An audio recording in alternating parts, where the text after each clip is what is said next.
Brazil Brazil করছেন না, Argentina করছেন না, ইংল্যান্ড করছেন না, ইটালিয়া করছেন না, ওদের সাথে ওদের সাথে ওই দর্শকদের সাথে আল্লাহ, ওই সমর্থকদের সাথে আল্লাহ উঠাবে। কথাগুলো তিতা কিন্তু বাস্তব, কথাগুলো তিতা কিন্তু বাস্তব। ওদের সাথে উঠতে হবে, ওই ল্যাংডাগুলোর সাথে উঠতে হবে, ওই বেশ্যাগুলোর সাথে উঠতে হবে, ওই পতিতাগুলোর সাথে উঠতে হবে, ওই মদ্যপদের সাথে উঠতে হবে, ওই কাফেরদের সাথে উঠতে হবে। ওইটার পিছনে রাত কাটাচ্ছেন না, তালি দিচ্ছেন না, একসাথে বসে আছেন না, ওই কমিউনিটির সাথে উঠতে হবে। আল্লাহ সাল্লাল্লাহু আলাইহি ওয়াসাল্লাম বলেন, মান তাশাব্বাহা বিকাউমিন ফাহুয়া মিনহুম, যে যাদের সাদৃশ্যতা অবলম্বন করবে দুনিয়াতে, ওরা কিয়ামতের দিন তাদের সাথে একসাথে উঠবে। আমার কথা না, আল্লাহর নবীর কথা। ঝগড়া করা লাগলে আল্লাহর নবীর সাথে ঝগড়া করে দিতে দেখা যাবে। যে যেই কমিউনিটির সাদৃশ্যতা নিতে, যেই কমিউনিটিকে পছন্দ করতে, যেই কমিউনিটির সাথে চলতে, যে যেই সাদৃশ্যতা অবলম্বন করতে, যে আমাদের দিন তাদের সাথে আল্লাহ উঠাবে, তাদের সাথে। إن الحمد لله نحمده ونستعينه ونستغفره ونؤمن به ونتوكل عليه ونعوذ بالله من شرور أنفسنا ومن سيئات أعمالنا. من يهده الله فلا مضل له ومن يضلل فلا هادي له. وأشهد أن لا إله إلا الله وحده لا شريك له. وأشهد أن محمدًا عبده ورسوله أرسله بالحق بشيرًا ونذيرًا وداعيًا إلى الله بإذنه وسراجًا منيرًا. أما بعد، فإن أحسن الحديث كتاب الله، وخير الهدي هدي محمد صلى الله عليه وسلم، وشر الأمور محدثاتها، وكل محدثة بدعة، وكل بدعة ضلالة، وكل ضلالة في النار. يا أيها الذين آمنوا اتقوا الله حق تقاته ولا تموتن إلا وأنتم مسلمون. يا أيها الناس اتقوا ربكم الذي خلقكم من نفس واحدة وخلق منها زوجها وبث منهما رجالا كثيرا ونساء. واتقوا الله الذي تساءلون به والأرحام، إن الله كان عليكم رقيبا. يا أيها الذين آمنوا اتقوا الله وقولوا قولا سديدا يصلح لكم أعمالكم ويغفر لكم ذنوبكم، ومن يطع الله ورسوله فقد فاز فوزا عظيما. اللهم علمنا ما ينفعنا وانفعنا بما علمتنا وزدنا علما. اللهم إنا نعوذ بك من علم لا ينفع، ومن قلب لا يخشع، ومن نفس لا تشبع، ومن دعوة لا يستجاب لها. اللهم آت نفوسنا تقواها وزكها أنت خير من زكاها، أنت ولينا ومولاها. يا حي يا قيوم برحمتك نستغيث، أصلح لنا شأننا كله ولا تكلنا إلى أنفسنا طرفة عين. سبحانك لا علم لنا إلا ما علمتنا إنك أنت العليم الحكيم.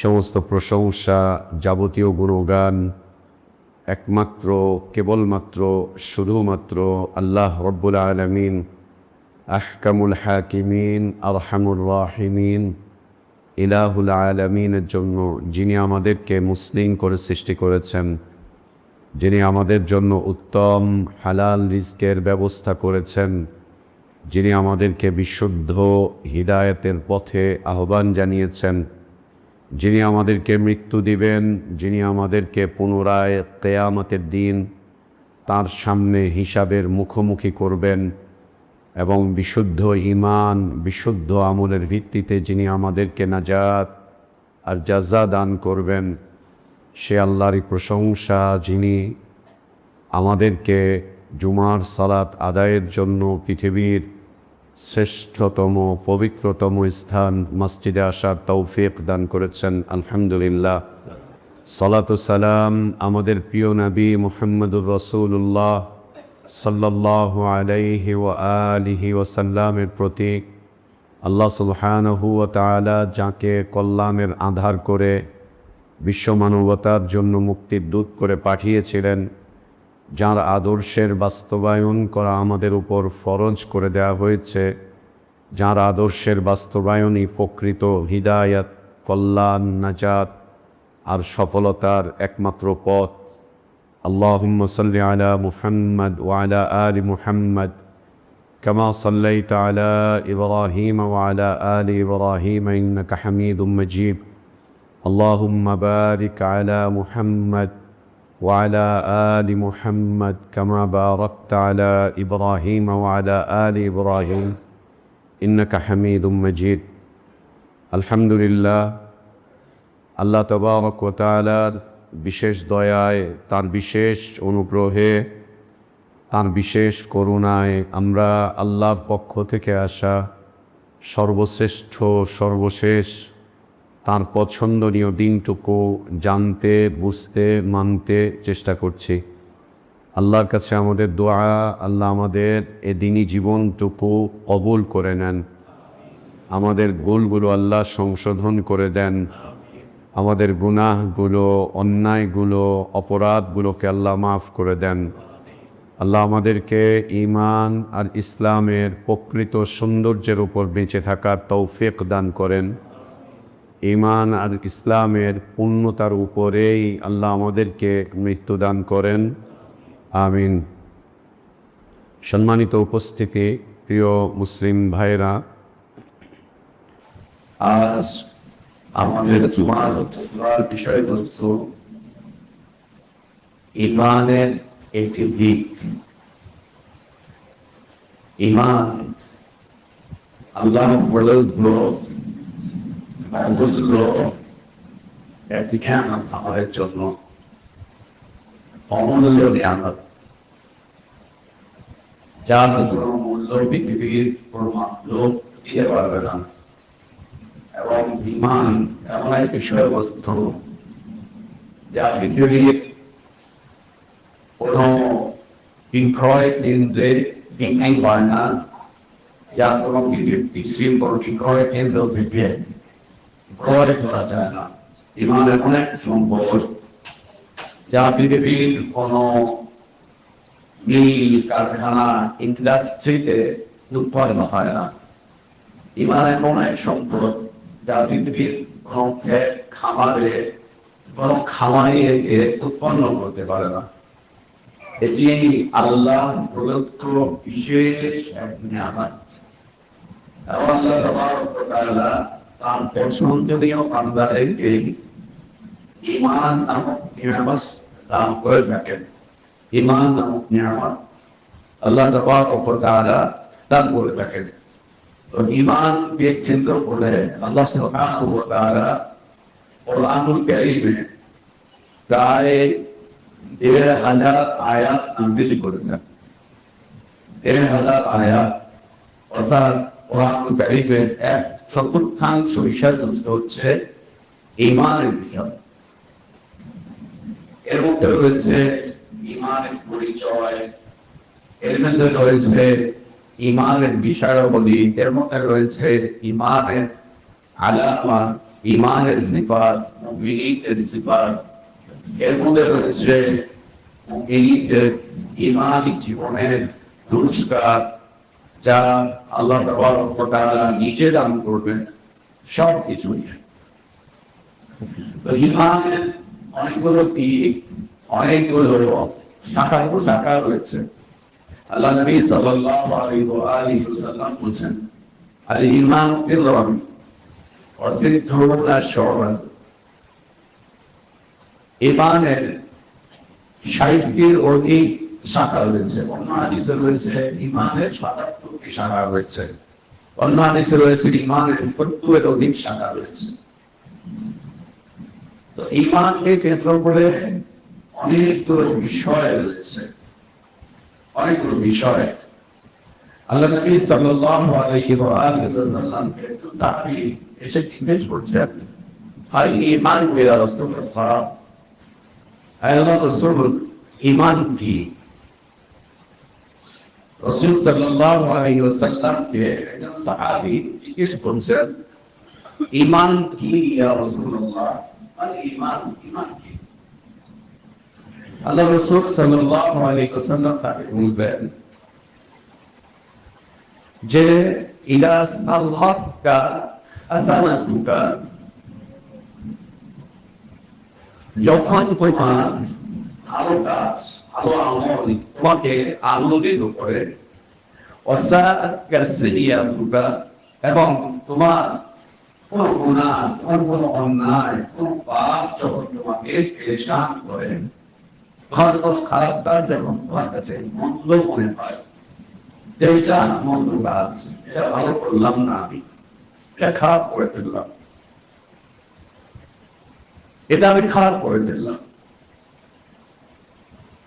যে মন্দ বড় থেকে বড় মন্ত্রটা ঠিক আল্লাহর সাথে শেখ করা, আল্লাহর সাথে বই করা, আল্লাহর দিনকে উইটনেস করা, আল্লাহর দিনকে অস্বীকার করা, অবজ্ঞা করা, অবহেলা করা, আল্লাহর দিনকে নিয়ে হাসি ঠাট্টা মজা ব্যঙ্গ বিদ্রুপ করা, এগুলো হচ্ছে বড় ধরনের অপরাধ যা আমরা ছোট মনে করি। এগুলো সবচাইতে বড় অপরাধ যেগুলোকে আমরা আমাদের ইমানের হালাত এমন হয়েছে যে বড়টাকে আমরা এখন ছোট মনে করি, হালকা মনে করি।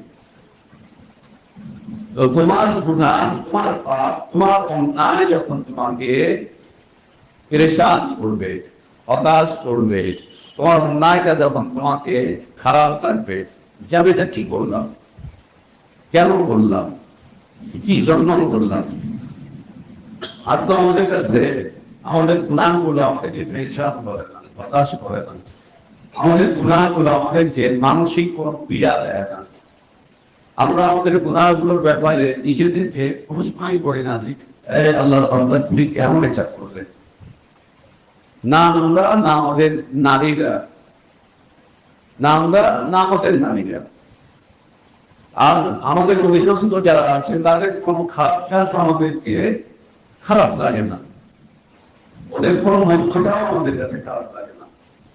সুবহানাল্লাহ। আল্লাহ নবী সাল্লাল্লাহু আলাইহি ওয়াসাল্লাম ঈমানের কি সুন্দর পরিচয় দিয়েছেন। আবার শোনেন, ইলা সামাকা হাসানাতুকা ওয়া সাআকা সাইয়্যাতুকা, তোমার ভালো কাজ, অর্থাৎ আমি আল্লাহর ইবাদত করছি, আল্লাহর দাসত্ব করছি, আল্লাহর রাসূলত্ব করছি, আল্লাহকে মেনে চলছি, আল্লাহকে সদা সর্বদা সর্ব অবস্থায় স্মরণ করছি, আল্লাহর উপরে তাওয়াক্কুল করছি, আল্লাহর কাছে ক্ষমা প্রার্থনা করছি, আল্লাহর জন্য জীবনের চেষ্টা করে বিভিন্ন অপরাধগুলোকে পরিত্যাগ করছি, এগুলো যদি আমাকে আপনাদের আমন্ত্রিত করেন, আলহামদুলিল্লাহ আজকে বলতে পারলাম, আজকে দুজন লোককে আল্লাহর রাস্তায় দাওয়াত দিতে পারলাম, আজকে রাস্তায় পাঁচটা সালাত হয়ে যায়, এনামাজি লোককে সালাতের দাওয়াত দিয়ে মসজিদে নিয়ে আসতে পারলাম। এটা তো এখন আমাদের জন্য লজ্জাজনক, তাই না? লজ্জাজনক। আমরা ছেলেদেরকে বাসা থেকে বেরোয় আসতে এই মসজিদে আদান হয়ে চামড়া ছুটেছি, ঘরের গামড়া চুরিরা বসে তোকে বলি না চল করতে, ওকে বলি না অপমান দিচ্ছে, ওখানা দিচ্ছে, অথবা অন্য কিছু বলছে, এই দাহাটাকে আমরা বলি না যে চল বলছি চলে আসছে, আসার সময় বলে না আমরা কেউ বলি না যে সরাতে করো, রাস্তায় আসতেছি পরিচিত অপরিচিত আমাকে বলি না, আঘাত হয়েছে চলেন সবারটা যায় বলি না। এরা আমাদের কাছে লজ্জা লাগে, কত নম্বর কি বলে যার যার ব্যাপার, যে যা করবে ধর্ম যার যার বিষয়, এটা আমরা আমাদের ত্যাগ করবে।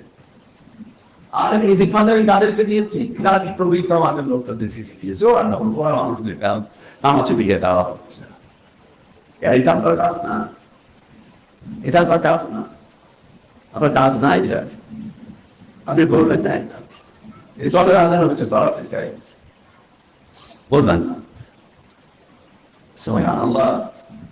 এরকম দাস করে যদি আপনি আনন্দ পান যে আমি লোকজনকে আল্লাহ দিয়ে যাচ্ছি, আল্লাহ কথা বলছি, আল্লাহর মধ্যে আহ্বান করছি মানুষদের, আপনি হারাম খাচ্ছেন, হারাম খাচ্ছেন না, আপনার হৃদয় থেকে আনন্দ ভোগ করেন, আপনি সুন্নাতের উপরে আছেন, এই সুন্নাতের উপরে থাকাটা আপনার হৃদয়কে যদি প্রশান্তি দেয়, আলহামদুলিল্লাহ।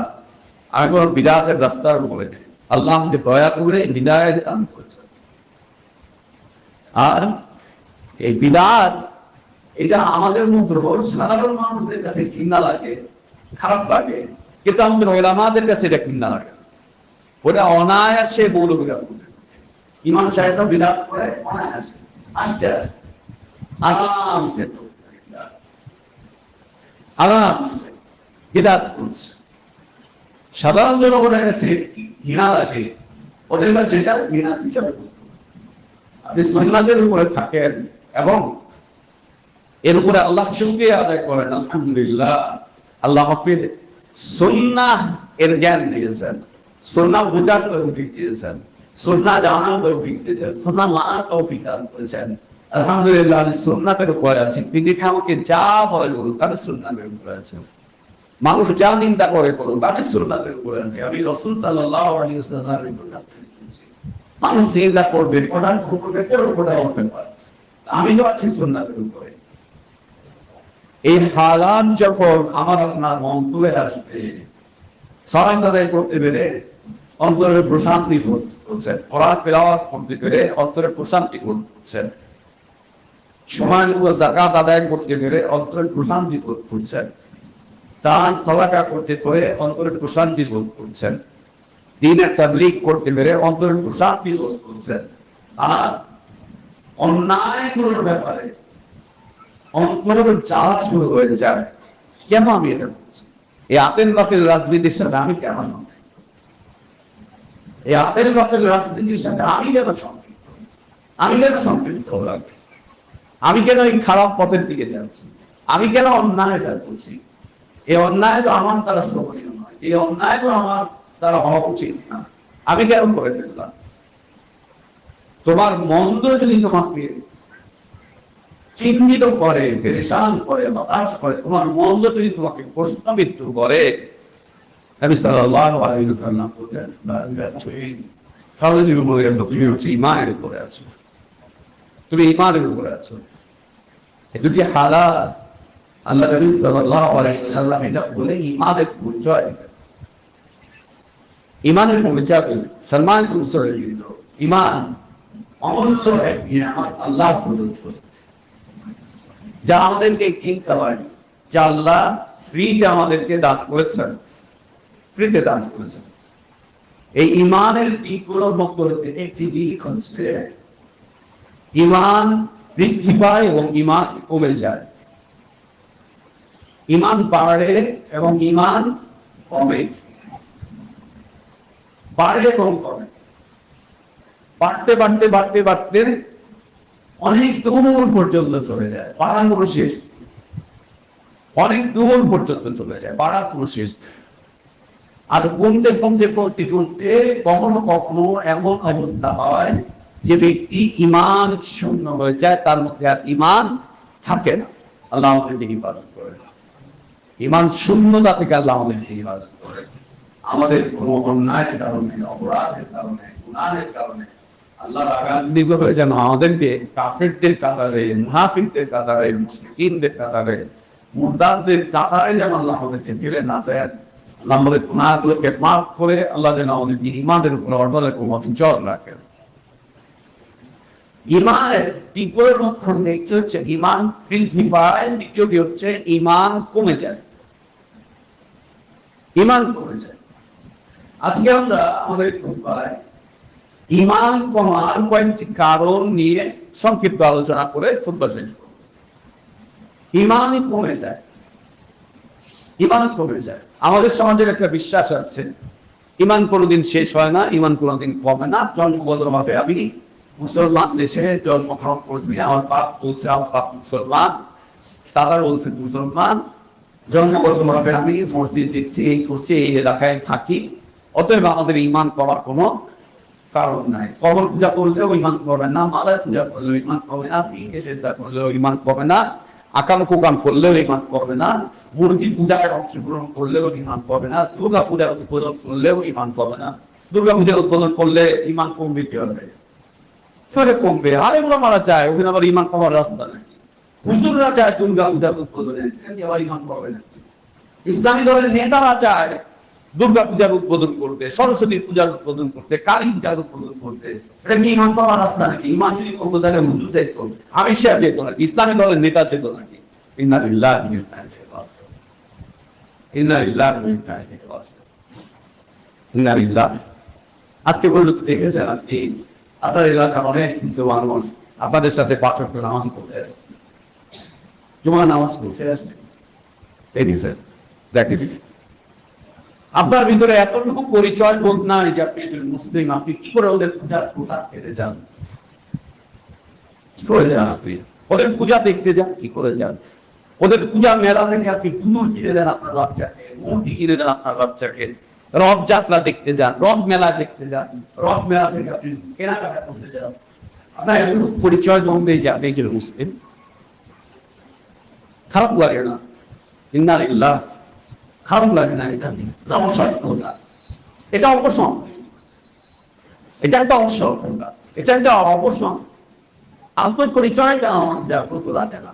আমি কেন ভেঙে থাকি না আমার পরিচয় নিয়ে? আমি একজন মুসলিম, আমি কেন যাবো না? যাচ্ছে যাচ্ছে উদ্বোধন করছে, উদ্বোধন করতে করছে। মূর্তি পূজায় গিয়ে আল্লাহর কাছে দোয়া করছে, আল্লাহ এই মূর্তি পূজাটাকে তুমি সফলভাবে করার তৌফিক দিও। ওদেরকে দোয়া করছে, মন্দির উদ্বোধন করছে, করে দোয়া করতেছে, আল্লাহ এই মন্দিরটাকে তুমি সফল রেখো, ভালো রেখো, এখানে যাতে কোনো ধরনের দৃষ্টি অনুযায়ী না আসে।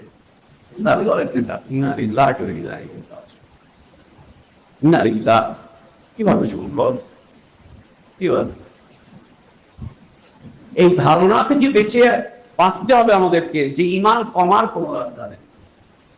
এই ধারণা থেকে বাঁচতে হবে আমাদেরকে যে ইমান বের হয়ে যায় না, ইমান শেষ হয় না, ইমান নষ্ট হয় না। এই ধারণা থেকে বাঁচতে হবে আমাদের, যে ইমান নষ্ট হয় না। কে বলেছে ইমান নষ্ট হয়? ইমান নষ্ট হয়ে যায়, নষ্ট হয় না। কে বলেছে ইমান নষ্ট হয়? ইমান কমে না। কে বলেছে ইমান কমে যায়? ইমান কলা দিকে চলে আসে, ইমান শেষ হয়ে যায়, একদম বরবাদ হয়ে যায়। এই ধারণাগুলো থেকে বাঁচতে হবে। দিন চর্চাকারী, ইসলাম চর্চাকারী, ইমান চর্চাকারী মানুষের ইমান বিনষ্ট হয়ে যেতে পারে, কমে যেতে পারে, বরবাদ হয়ে যেতে পারে, নিঃশেষ হয়ে যেতে পারে, শেষ হয়ে যেতে পারে। মনে করার কোনো সুযোগ নেই আমি মসজিদ করেছি, ব্যাস আমার ইমান ঠিক আছে। আমি মসজিদের মতো আনলে আমার ইমান আবার ঠিক, আমি মসজিদের সেক্রেটারি, আমার ইমান আবার ঠিক। আমি সেটা করতে করতে আমার কপালে কালো দাগ পড়ে গিয়েছে, আমার ইমান আবার ঠিক। বিলকুল না, বিলকুল না। তাহলে সাহাবীরা এভাবে প্রশ্ন করতেন না, ইয়া রাসূলুল্লাহ আমি কি মুমিন? আমার কি ঈমান আছে? ইমানের পরিচয় কি? নাকি আমি মুনাফিক?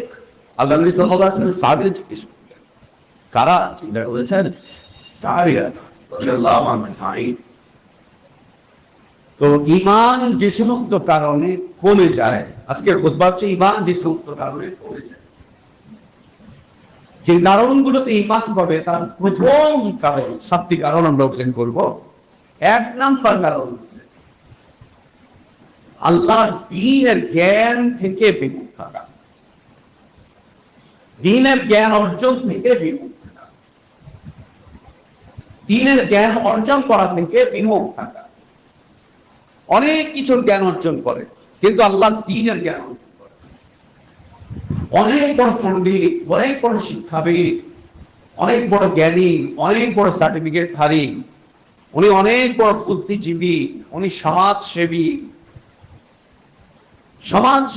বুদ্ধিজীবী, উনি সুশীল, উনি বুদ্ধি বিক্রি করে খায়, উনি এইটা, উনি ওইটা, উনি সমাজের কর্ণধার, উনি অমুক বিশ্ববিদ্যালয়ের ভাইস চ্যান্সেলর, উনি অমুক ডিপার্টমেন্টের কি, উনি এই সেই, ওনার অনেক অবদান, ওনার এতগুলো ডিগ্রি আছে, ওনার এতগুলো ফেস্ট আছে, আন্তর্জাতিকভাবে এই স্বীকৃতি আছে, আন্তর্জাতিক পুরস্কার সে লাভ করেছে, ওনার অনেক কিছু আছে। একটা বিষয় থেকে সে নিজেকে একদম বিমুখ করে রেখেছে, সেটা হচ্ছে আল্লাহর দ্বীন সম্পর্কে জ্ঞান অর্জন করা। এর থেকে সে বিমুখ, দ্বীনের জ্ঞান এর বিষয় থেকে সে একদম বিমুখ। দ্বীনের তালিম নেয় না, দ্বীনের দার্স নেয় না, দ্বীন সম্পর্কে জ্ঞান অর্জন করে না, ইলমি মাজলিসে বসে না। ওই ছোটবেলায় ওর বাপ ওইটার উপরে ওর জীবন চলছে। ওই ছোটবেলায় ওকে মসজিদের মক্তবে হুজুর লাঠি পিটা করে নিয়ম শিখিয়ে দিয়েছে, ওইটা নম্বরে করছিল। ওই ছোটবেলায় ক্লাস 5-এ 4-এ ইসলাম শিক্ষা পড়েছে, ওই ইসলামের শিক্ষা পড়েছে, ওইটার উপরে ওর জীবনটাকে ও চালিয়ে রেখেছে। না দ্বীনের দার্সে বসে, না দ্বীনের তালিম নেয়, না দ্বীনের জ্ঞান অর্জন করে, কিচ্ছু না, কিছুই না। এলেন থেকে যদি কেউ বিমুখ হয়ে যায়, দ্বীনের জ্ঞান থেকে যদি বিমুখ হয়ে যায়, সে কোন শ্রেণীর আর কোন পেশা এরকম এর মধ্যে কোনো পার্থক্য থাকবে না, কোন বয়সের এর মধ্যে কোনো পার্থক্য থাকবে না, কোন লিঙ্গের এর মধ্যে কোনো পার্থক্য থাকবে না। ধনী না দরিদ্র, দেশি না বিদেশি, আরব না অনারব, সাদা না কালো, নারী না পুরুষ, যুবক না বৃদ্ধ, এগুলো কোনো বিষয়বস্তু না, এগুলো কোনো বিষয়বস্তু না। যেই শ্রেণীর হোক, যেই বয়সের হোক, যেই পেশারই হোক, আল্লাহ দ্বীনের জ্ঞান অর্জন করাটাই হচ্ছে ঈমান স্থিতিশীল থাকার একটা মাধ্যম। ঈমান স্থিতিশীল থাকবে, ঈমান টিকে থাকবে, ঈমান টিকে থাকবে, ঈমান স্থিতিশীল থাকবে। ঈমানের উপরে থাকা যাবে যদি আমরা দ্বীনের জ্ঞানটুকু অর্জন করি। দ্বীনের জ্ঞানটুকু যদি আমরা অর্জন করি, একদিকে যেমন আমরা দ্বীনের জ্ঞান অর্জন করতে চাই না, অন্যদিকে আমাদের কেউ কেউ আমাদের অনীহার কারণে আমাদেরকে কেউ দিন শেখাতেও চায়, অনীহার কারণে আমাদেরকে কেউ দিন শেখাতেও চায়। আমরা চাই না, তাই আলেম ওলামা আমাদেরকে নিজেদের আগ্রহ দিয়ে শেখাতে আসেও না। ওই প্রতিষ্ঠান করে রেখেছে, ওই প্রতিষ্ঠানে বসে, আর প্রতিষ্ঠানে কারা একটা মাদ্রাসায় গিয়ে পাবেন না আপনাদের মতো আমার ক্লাস করছে। আপনি 2-3-4 ঘন্টা আটটার দোকানে ক্লাস করবেন, গ্রামের ভোটের মধ্যে ক্লাস করবেন, 2-3-4 ঘন্টা রাজনৈতিক পার্টি অফিসে ক্লাস করবেন, কেমন এগুলো করবেন। মহল্লার মোড়ে 3-4-5 ঘন্টা বসে বসে ক্লাস করতে থাকবে। ওই ক্লাসে বিড়ি থাকবে, গাঁজা থাকবে, নিশান কথাবার্তা থাকবে, গান বাদ্য থাকবে, ওই সমস্ত ক্লাসে বসবেন। প্রতিদিনকার রুটিন এটা। সারাদিন হাড় কাঁপুনি পরিশ্রম করে এসে বাসায় কাপড় চোপড় চেঞ্জ করে মহল্লার মোড়ে বসে 3-4 ঘন্টা ক্লান্তি নিবারণ করবেন। এই জানতে জানতে বিড়ি কোটদের সাথে বসে বসে সিনেমা দেখতে দেখতে ডালবন কমাতে রাজনৈতিক কথাবার্তা বলতে বলতে এই করতে করতে একটা পর্যায়ে ক্লান্ত হয়ে বাসায় করতে আল্লাহ দ্বীনের জ্ঞান অর্জন করার চিন্তাই করবেন না। কেমন ঈমান থাকবে কিন্তু, আর ঈমান থাকবে থাকবে, না থাকবে না থাকবে। হুজুর তো তার জানাজা পড়াবে, অসুবিধা নেই, অসুবিধা নেই। হুজুর তো জানাজা পড়ায় দিবে, দাফন তো করে দিবে, সমস্যা নেই, কোনো দরকার নেই দিতে অ্যানাউন্স করার। কেমন কোনো দরকার নেই। আর জ্ঞান অর্জন করতে চাইলে বলবে না আমি আমার বাচ্চাকে মাদ্রাসায় দিন। কোনো বুড়া বেটাকে পাওয়া যায় না যে মাদ্রাসায় দিয়ে বলে আমি তো দিন শিখতে চাই, এখন তো রিটায়ারমেন্ট দেখিয়েছি, চাকরি বাকরি নাই, আমি এখন কোনো কাজ নাই, অবসর আছে, ছেলেমেয়েরা এখন সংসার চালায়, আমি এখন মাদ্রাসায় ভর্তি হবো, লেখাপড়া করবো। না না, পোড়া পাবে না, দিন শিখবে পোড়া পাবে না। ওর বাপ শিখবে না, ওর চাচা শিখবে না, ওর দাদা শিখবে না। ইন্না লিল্লাহি ওয়া ইন্না ইলাইহি রাজিউন। সুবহানাল্লাহ, এটা মুসলিমদের কালচার। যে কোনো বয়স, যে কোনো শ্রেণী, যে কোনো পেশা, যে কোনো রং, যে কোনো লিঙ্গের মানুষের উপরে দ্বীনের জ্ঞান অর্জন করা ফরজ। এই ফরজটুকু যখন আমরা পরিত্যাগ করবো, আল্লাহ আমাদের ঈমানকে, এই ফরজটুকু যখন আমরা পরিত্যাগ করবো, এই ওয়াজিবটুকু যখন আমরা ছেড়ে দিব, আল্লাহ আমাদের ঈমানকে কমিয়ে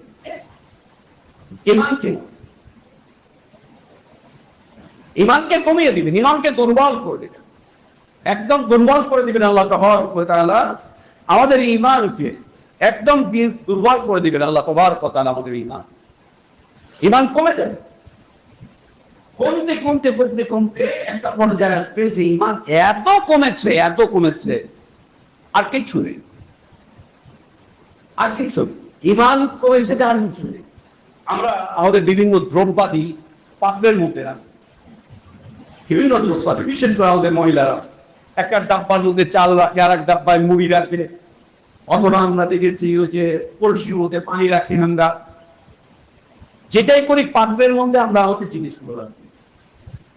যতক্ষণ পর্যন্ত পাত্রের জিনিসগুলো থাকে আমরা তখন সেখান থেকে নিয়ে ব্যবহার করতে পারি। যখন না থাকে ওইটা উল্টে দিলেও ওর থেকে আপনি কিছু পাবেন না, উল্টে দিলেও ওর থেকে কিছুই পাওয়া যাবে না, কিচ্ছু বেরোবে না, কিছুই বেরোবে না।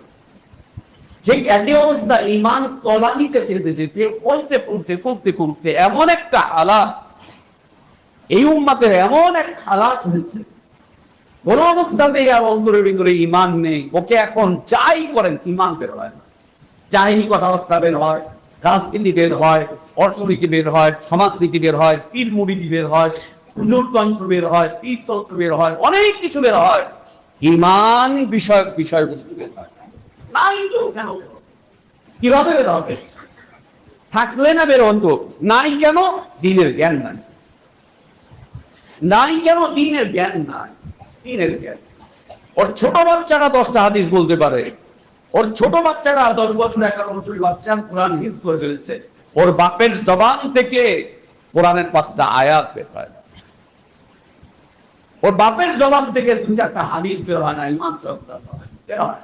ওর বাচ্চা বলতে পারে তোতা পার্টি বলতে পারে, ও জানেও না, ওকে ওর উস্তাদ মুখস্থ করে এসে দেয়, ও জানেও না এটা কি বলছে, তোতা পার্টির মুখে করে ও বলছে, কিন্তু তাও বলতে পারে। কিন্তু আফসোস আমাদের, আফসোস আমাদের এই দাঁড়ি বাঁকা মানুষগুলো, আফসোস আমাদের পিতৃত্বের উপরে, আমাদের পিতৃত্বের উপরে আফসোস, আমাদের মনপ্রিয় আমাদের উপরে আফসোস, যে আমাদের হৃদয় থেকে, আমাদের ভিতর থেকে ইমান সংক্রান্ত, দিন সংক্রান্ত কোন এই শিক্ষা আমাদের ভিতর থেকে বের হয় না, আমাদের ভিতর থেকে বের হয় না। ইন্না ফিল্লাহি ওয়া ইন্না ইলাইহি রাজিউন। যদি ঈমান থাকে, ইলম থাকে আমাদের মাঝে, তাহলে কি হবে? আল্লাহ তাবারক ওয়া তাআলা বলেছেন ইয়ারফাইল্লাহুল্লাযীনা আমানু মিনকুম ওয়াল্লাযীনা উতুল ইলমা দারাজাত।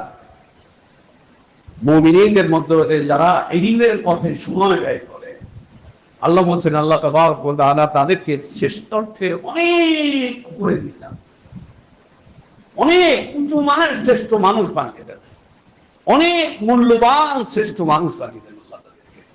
তাদের শ্রেষ্ঠত্ব আকাশ ছুঁয়ে যায়, আকাশের তারা ছুঁয়ে যায়, আকাশের নক্ষত্র ছুঁয়ে যায়, তাদের শ্রেষ্ঠত্ব আকাশের চাঁদকে ছুঁয়ে যায়, তার চাইতে বেশি, তার চাইতে বেশি। আর ঈমান সম্পর্কে, দিন সম্পর্কে অজ্ঞতা তাকে একদম তলাহিতে চলে আসে, একেবারে তলাহিতে চলে আসে। দ্বিতীয় কারণ, আল্লাহ দিন সম্পর্কে অলসতা, দিন সম্পর্কে অলসতা, অলসতা বুঝি তো আমরা, অলসতা করছি করে করা হচ্ছে না, যাচ্ছি করে যাওয়া হচ্ছে না, মানছি করে মানা হচ্ছে না, রাজনীতি করছি, সমাজনীতি করছি, ব্যবসা করছি, বাণিজ্য করছি, ওই দিকে আমরা খুব তৎপর, বাড়ি করছি, গাড়ি করছি, বাড়ি দেখাশোনা করছি, বাড়ির কয়টা ইট ভেঙে গেল তা দেখছি, কোথায় প্লাস্টার খুলে গেল তাও দেখছি, কোথায় টাইলস ভেঙে গিয়েছে তাও দেখছি, কোথায় পানি জমাট হয়ে আছে তাও দেখছি, সব দেখছি। ওই ক্ষেত্রে আমাদের কোনো অলসতা নেই, কোনো গাফলতি। গাফলতি হচ্ছে আল্লাহ দিনের, আল্লাহ দিনের। সালাত শুরু করছি আর করা হচ্ছে না, এই কালকে এই পরশু, তারপরের দিন, আগের দিন, পরের দিন, আগের দিন, পরের দিন, এই অর্থ ওই অর্থ সেই অর্থ করতে একটা পর্যায়ে কবর, একটা পর্যায়ে কবর। যখন মরে যায় তখন জিজ্ঞেস করে লোকটা কেমন ছিল? খুব ভালো ছিল, আমাদের সমাজে এই কাজ করছে, রাস্তা করেছে, ঘাট করেছে, আরে খুব ভালো মানুষ ছিল, আমাদেরকে প্রজেক্টর কিনে দিচ্ছে যাতে করে একসাথে পুরো জোয়ান সবাই মিলে বিশ্বকাপ খেলার নামে নগ্ন নারী দেখতে পাই। নগ্ন নারী, বিশ্বকাপ খেলার নামে কি দেখি? নগ্ন নারী, উলঙ্গ নারী, কাপড় কাপড় খোলা নারী। ইন্না লিল্লাহ, খারাপ লাগে না? আপনি না পুরুষ, আপনি যা খারাপ লাগে না? খেলার নামে নগ্ন নারী দেখেন, অশ্লীল নারী দেখেন, কাপড় চোপড় খোলা নারী দেখেন। খেলার নামে আমি দুনিয়ার সবচাইতে খারাপ খারাপ নারী তারকাগুলোকে দেখি, ওদের নাচ দেখি, ওদের উদ্যান ডান্সগুলোকে দেখি, ওদের আকাঙ্ক কামগুলোকে দেখি, খারাপ লাগে না? খারাপ লাগে না? নারীরা খারাপ লাগে না? সারাটা রাত বসে আছে, প্রজেক্টরের সঙ্গে চিল্লাচ্ছে, হাততালি দিচ্ছে, এই করছে, সেই করছে, মারামারি করছে, ঘাটাঘাট করছে, আত্মহত্যা করছে, এই করছে, সেই করছে। এই লোকগুলোকে বলেন যে হয়েছে, খেলা হয়েছে, চল ফজরের নামাজটা পড়ে তারপর বাসায় যা। আমার আর এখন আমার সময় প্যান্টের মধ্যে পেশাব আছে, পেশাব নিয়ে খারাপ লাগে না? খারাপ লাগে না? অলসতা। দুনিয়া কেন্দ্রিক কোনো অলসতা নেই, আল্লাহর দ্বীন কেন্দ্রিক অলসতা। আল্লাহ বলছেন ইয়ালামুনা যাহিরাম মিনাল হায়াতিদ দুনিয়া ওয়া হুম আনিল আখিরাতি হুম গাফিলুন। ওরা দুনিয়ার বাহ্যিকতার সব জ্ঞান রাখে, দুনিয়ার বাহ্যিকতার সব জ্ঞান রাখে। কি করলে কি হবে, কি না করলে কি হবে না, কি করলে দুনিয়া কি হবে, কিভাবে করে নিজের দলকে টিকানো যাবে, নিজের দলকে কিভাবে ক্ষমতায় নেওয়া যাবে, নেতা কিভাবে প্রধান করে কুফে বসবে, কিভাবে নেতাকে আল্লাহর স্থানে বসাবে, রবের স্থানে বসিয়ে নেতা সংগঠন করবে, দাসত্ব করবে, ইবাদত করবে, সব জ্ঞান আছে। সব কিছুর ব্যাপারে খুব চৌকস, এই সব কিছুর ব্যাপারে খুব অভিজ্ঞ, এই সব কিছুর ব্যাপারে খুব ফরম তৎপর, এগুলো সব আঞ্জাম দিচ্ছে। আল্লাহ দ্বীনের ব্যাপারে সে গাফিল, আল্লাহ দ্বীনের ব্যাপারে গাফিল, আল্লাহ দ্বীনের ব্যাপারে সে একদম গাফিল, একদম গাফিল। আল্লাহ দ্বীনের ব্যাপারে খুব গাফিল হয়ে গেছে, অনেক গাফিল, অলস, অনেক অলস। ইলম অর্জন করবে করছে না, সালাত শুরু করবে করছে না, পূজা করবে করছে না, সেটা করবে করছে না।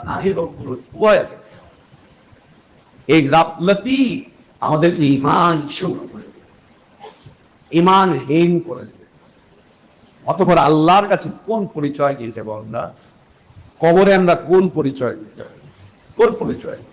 আল্লাহর সামনে কোন পরিচয় দিলাম, কোন পরিচয় দিয়ে কিয়ামতের দিন আল্লাহ তাবারক ওয়া তাআলা বলবেন, যে যে ধর্ম মানতে সে সেই ধর্মের লোকের সাথে, যে যে ধর্মের ধর্ম মানতে, অর্থাৎ যে যে ধর্মকে পছন্দ করতে, কৃষ্টি কালচার মানতে, যে যে ধর্মের উৎসাহ উদ্দীপনার মধ্যে অংশগ্রহণ করতে, তোমরা তাদের সাথে, যে যার ইবাদত করতে, যে যার দাসত্ব করতে, আনুগত্য করতে, তাদের সাথে তোমরা উঠবো। আল্লাহ তাবারক ওয়া তাআলা কিয়ামতের দিন যে যার ইবাদত করতে তার কাছে চলে যাও, যে যে কালচার মানতে তার কাছে চলে যাও।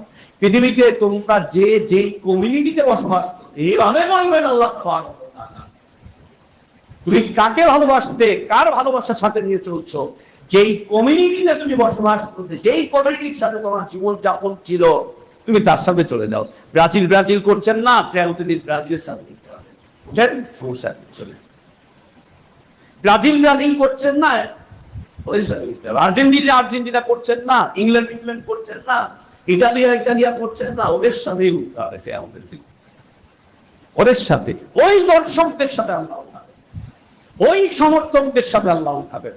কথাগুলো তিতা কিন্তু বাস্তব, কথাগুলো তিতা কিন্তু বাস্তব। ওদের সাথেই উঠতে হবে, ওই ল্যান্ডাগুলোর সাথে উঠতে হবে, ওই বেশ্যাগুলোর সাথে উঠতে হবে, ওই পতিতাগুলোর সাথে উঠতে হবে, ওই মদ্যপদের সাথে উঠতে হবে, ওই কালভেটদের সাথে উঠতে হবে। ওইটার পিছনে রাত কাটাচ্ছেন না, তালি দিচ্ছেন না, একসাথে বসে আছেন না, ওই কমিউনিটির সাথে উঠতে হবে। আল্লাহ সাল্লাল্লাহু আলাইহি ওয়াসাল্লাম বলেন, মান তাশাব্বাহা বিকাওমিন ফাহুয়া মিনহুম, যে যাদের সাদৃশ্যতা অবলম্বন করবে দুনিয়াতে, ওরা কিয়ামতের দিন তাদের সাথে একসাথে উঠবে। আমার কথা না, আল্লাহর নবীর কথা। ঝগড়া করা লাগলে আল্লাহর নবীর সাথে ঝগড়া করে দিতে দেখা যাবে। যে যেই কমিউনিটির সাদৃশ্যতা নিতে, যেই কমিউনিটিকে পছন্দ করতে, যেই কমিউনিটির সাথে চলতে, যে যেই সাদৃশ্যতা অবলম্বন করতে, যে আমাদের তাদের সাথে আল্লাহ উঠাবে, তাদের সাথে ইমানের হেফাজত করেন, ইমানের হেফাজত করেন, যে কোনো মুহূর্তে ইমানের হেফাজত করেন, ইমানের হেফাজত করেন। এই তো সেদিন রাতে আমার এলাকাতে প্রজেক্টরের সামনে খেলা দেখতে এক বুড়া ওই সময় নাচতেছে। বুড়া খেলা দেখতে গিয়ে নাচতেছে, দাঁড়িয়ে আছে খেলা দেখতে গিয়ে নাচতে নাচতে ওই অবস্থাতে হার্ট অ্যাটাক ওইখানেই তাকে। বলে তো কি করতে করতে মনে হলো? কালিমা করতে করতে না, আল্লাহ আল্লাহ করতে করতে মরলো না, লা ইলাহা ইল্লাল্লাহ বলতে বলতে মরলো না। ইন্না লিল্লাহি ওয়া ইন্না ইলাইহি রাজিউন।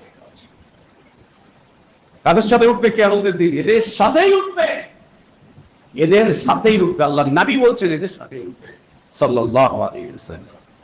এদের সাথে ঈমান হারাতেছে, ঈমান নষ্ট করতেছে, ঈমান নষ্ট করতেছে। এই করলাম এগুলো করে নিজেকে অসুস্থ বানাতে চান না, অসুস্থ সংস্কৃতির চর্চা করতে চান না। অসুস্থ সংস্কৃতি, এগুলো অপসংস্কৃতি, এগুলো কুসংস্কৃতি। এটা আমাদের না, আমরা মুসলিম। আল্লাহ আমাদেরকে ইসলাম দিয়েছেন, দিন দিয়েছেন, ঈমান দিয়েছেন। সুবহানাল্লাহ।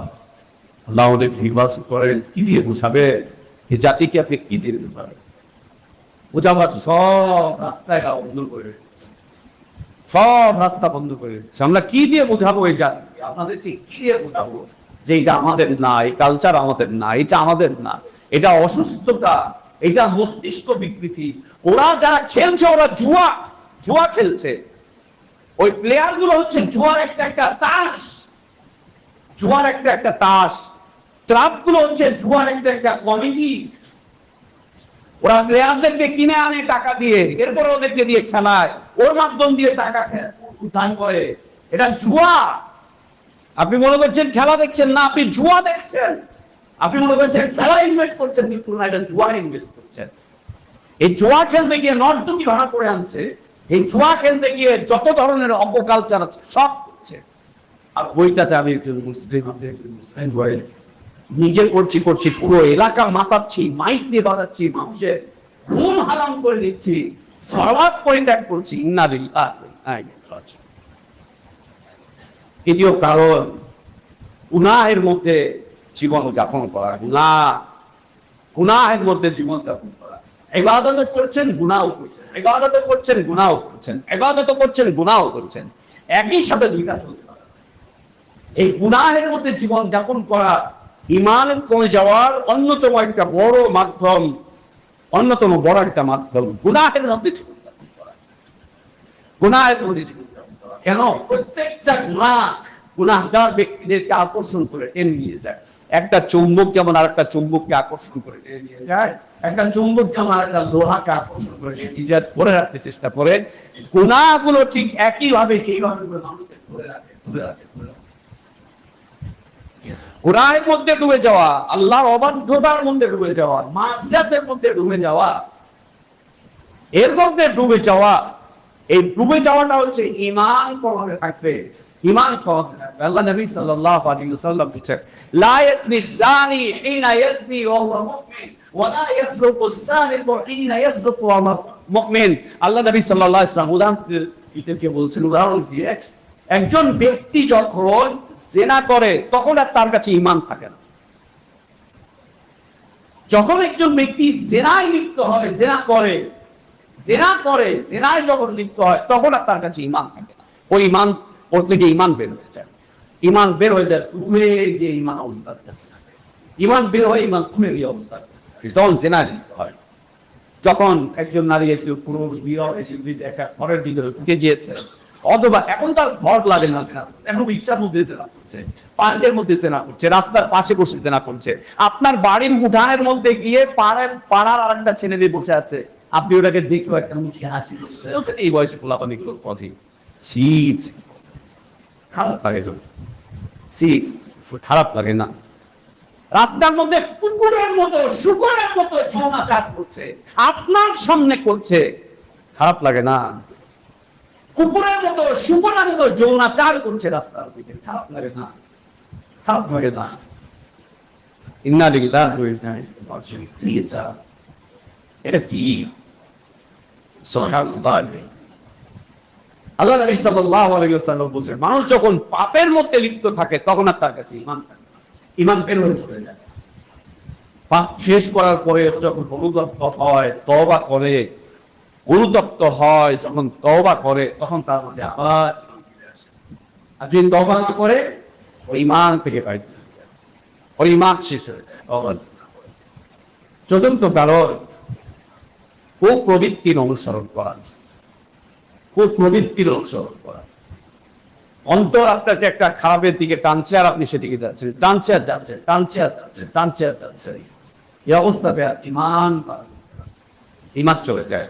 পঞ্চম কারণ দুনিয়ার আকৃষ্টতা, দুনিয়ার যে সমস্ত আকৃষ্টতা, দুনিয়া যে আপনাকে টানছে, দুনিয়া যে আপনাকে টেনে টেনে টেনে টেনে ওর দিকে নিয়ে যাচ্ছে, এর মাধ্যমে ঈমানই,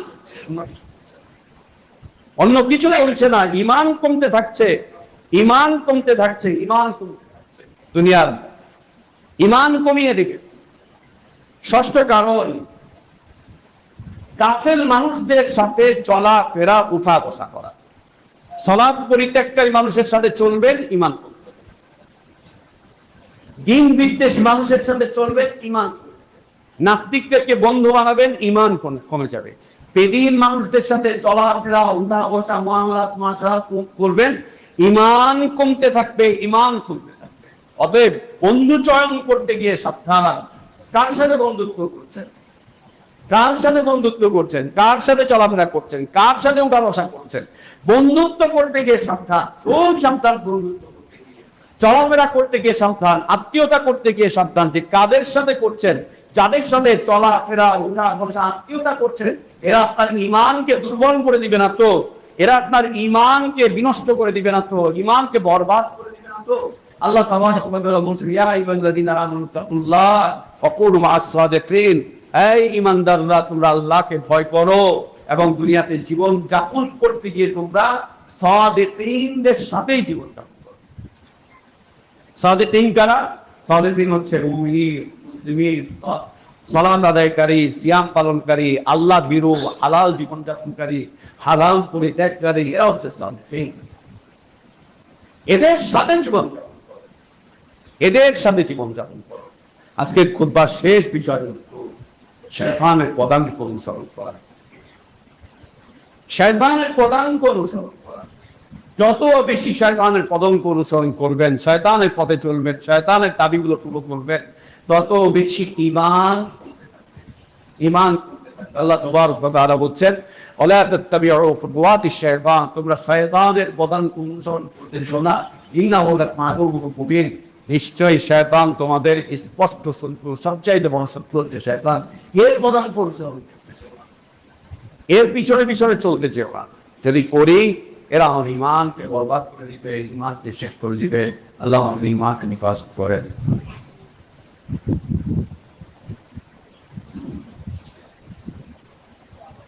الحمد لله على إحسانه والشكر له على توفيقه وامتنانه، وأشهد أن لا إله إلا الله وحده لا شريك له، له الملك وله الحمد يحيي ويميت وهو على كل شيء قدير، تعظيم لشانه. ونشهد أن محمدا عبده ورسوله صفيه وخليله الداعي إلى رضوانه، صلى الله عليه وعلى آله وأصحابه وسلم تسليما كثيرا إلى يوم الدين. اللهم أعز الإسلام والمسلمين وأذل الشرك والمشركين ودمر أعداءك أعداء الدين. اللهم اجعل هذا البلد آمنا مطمئنا وسائر بلاد المسلمين. اللهم آمنا في أوطاننا وأصلح أئمتنا وعلماءنا وولاة أمورنا واجعلهم هداة مهتدين يا أرحم الراحمين. اللهم اصلح لنا ديننا الذي هو عصمة ربنا، واصلح لنا دنيانا التي فيها معاشنا، واصلح لنا آخرتنا التي إليها معادنا، واجعل الحياة زيادة لنا في كل خير والموت راحة لنا من كل شر. اللهم قسم لنا من خشيتك ما تحول به بيننا وبين معصيتك، ومن طاعتك ما تبلغنا به جنتك، ومن اليقين ما تهون به علينا مصائب الدنيا.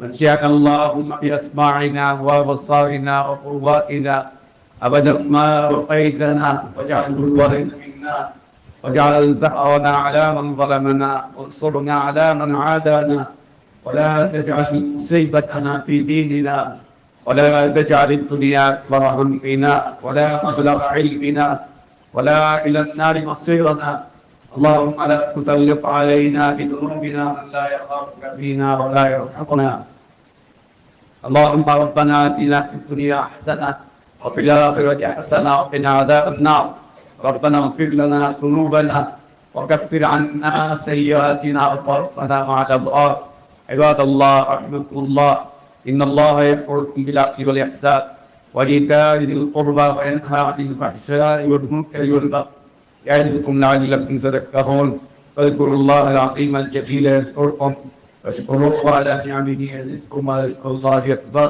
الله يعلم ما تصنعون